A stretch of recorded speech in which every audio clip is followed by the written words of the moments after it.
हजुरलाई स्वागत छ मेरो एउटा छोटो मिनी ब्लगमा। र आज चाहिँ म कहाँ जाँदैछु भनेर हजुरलाई थाहा छैन होला नि। म चाहिँ जाँदैछु बजार। यो चाहिँ हाम्रो घर सामनेको रस्ताको टोको तामुल गछ र म बजार पनि गएर आइपुगेँ गाइस, हेर्नुहोस्।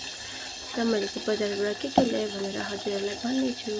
र मैले चाहिँ ल्याएँ जाजीफुल चाहिँ बहुत सस्तो, एक काइँको 80 रुपियाँ।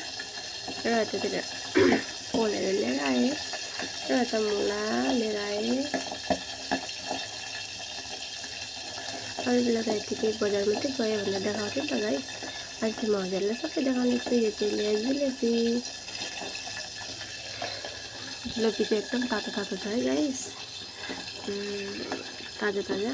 र यो चाहिँ हो पकौडा, प्याजी हो। यो चाहिँ प्याजी पनि एकदमै तातो तातो छ, राम्रो छ।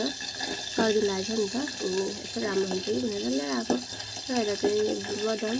र हेर्नुहोस् न, टमाटरको दाम चाहिँ बहुतै छ, 80 रुपियाँ टमाटर 1 केजीको। र यो चाहिँ धनिया हो र कुटेर साग हो यो चाहिँ।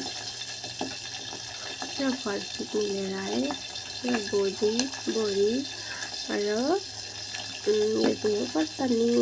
र हाम्रो घरमा चाहिँ आज को आउनुभएको छ भनेर थाहा छ। आज चाहिँ आउनुभएको छ हाम्रो घरमा नेपालको पाहुना गाइस, उसकै लागि माछा लिएर आएको। अनि हजुरहरूलाई मैले सामान पनि देखाइसकेँ। अनि त्यहाँबाट अब चाहिँ यो चाहिँ हो कुटुरो साग। मलाई चाहिँ कुटुरो साग साह्रै राम्रो लाग्छ। हुन्छ त गाइस, आज मलाई यति नै, बाइ बाइ।